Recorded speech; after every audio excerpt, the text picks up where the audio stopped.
Par établissements sociaux et médico-sociaux, il faut entendre les établissements d'accueil pour les enfants et adultes handicapés et pour les personnes âgées, les services d'accompagnement à domicile des enfants et adultes handicapés, les services d'aide à domicile pour les adultes handicapés et les personnes âgées, l'accueil familial en faveur des personnes âgées et des adultes handicapés. 4 lois ont fait évoluer les missions et le fonctionnement des établissements et services sociaux et médico-sociaux. La loi du 30 juin 1975 relative aux institutions sociales et médico-sociales. La loi du 2 janvier 2002 rénovant l'action sociale et médico-sociale. La loi du 11 février 2005 pour l'égalité des droits et des chances, la participation et la citoyenneté des personnes handicapées, et la loi du 21 juillet 2009 portant réforme de l'hôpital et relative aux patients, à la santé et au territoire, dite loi HPST.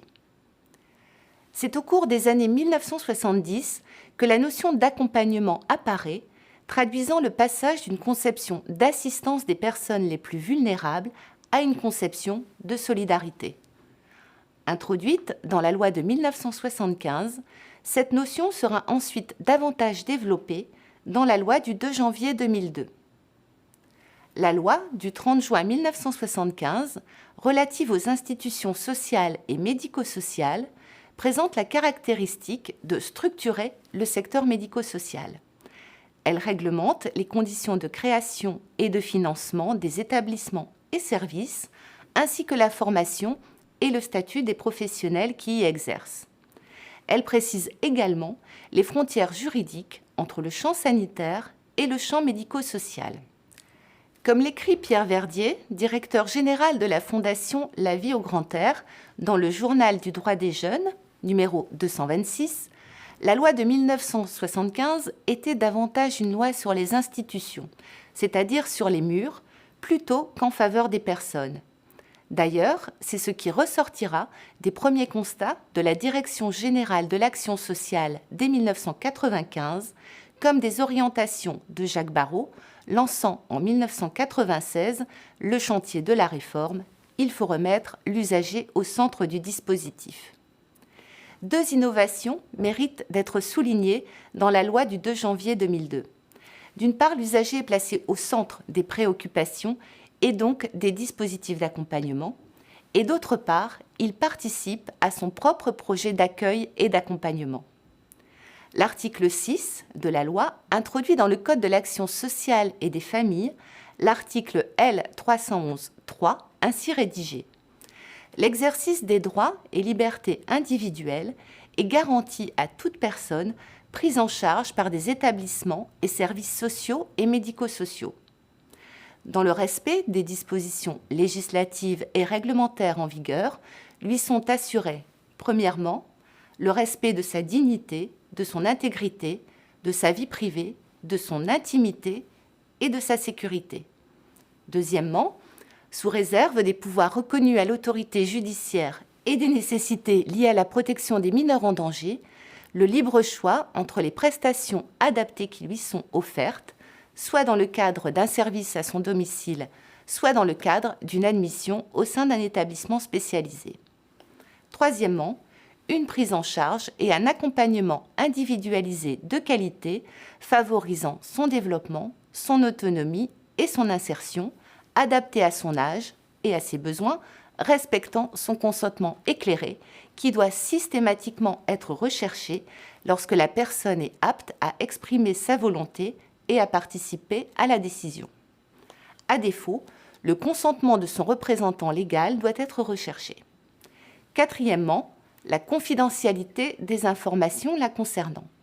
Cinquièmement, l'accès à toute information du document relatif à sa prise en charge, sauf disposition législative contraire.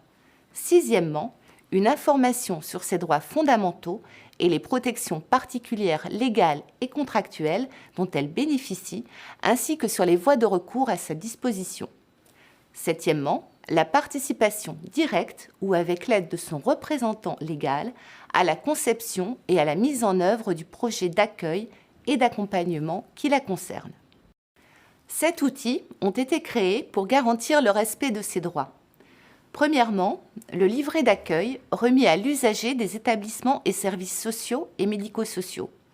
Deuxièmement, la Charte des droits et libertés, laquelle doit être annexée au livret d'accueil.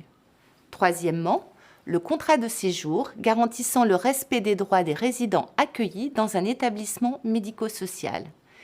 Quatrièmement, la présence d'un conciliateur ou d'un médiateur en cas de conflit entre l'usager, ses proches et l'établissement.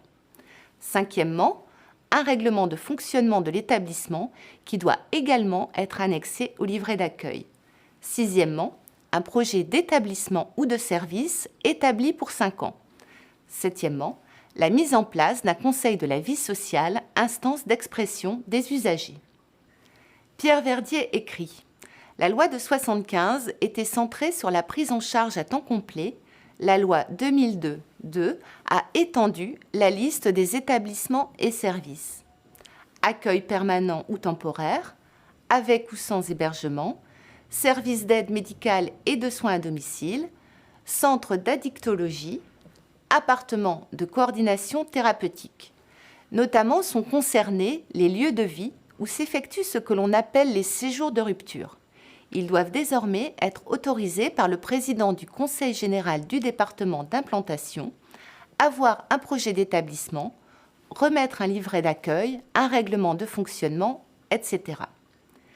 La loi du 2 janvier 2002 a par ailleurs rénové l'action sociale et précisé la fonction des schémas d'organisation sociale et médico-sociale.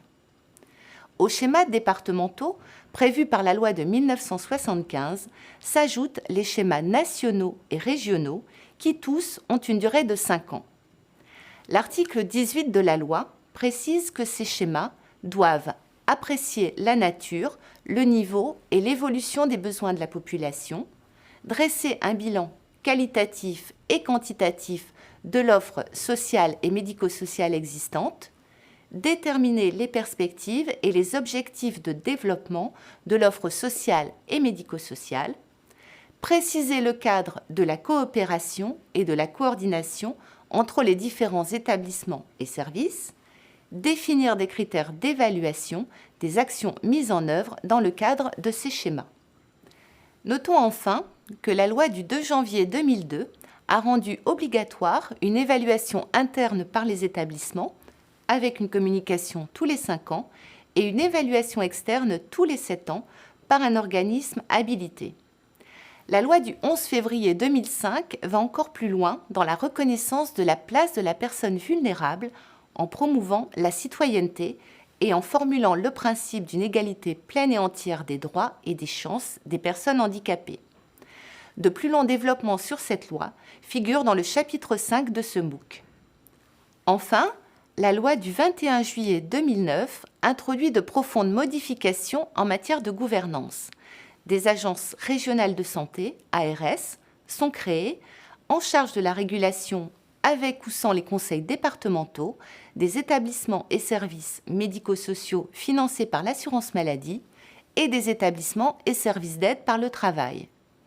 Cette loi précise par ailleurs les modalités de la procédure d'appel à projet pour la création, la transformation ou l'extension des établissements et services sociaux et médico-sociaux. Les dispositions de cette loi seront exposées dans la prochaine conférence filmée.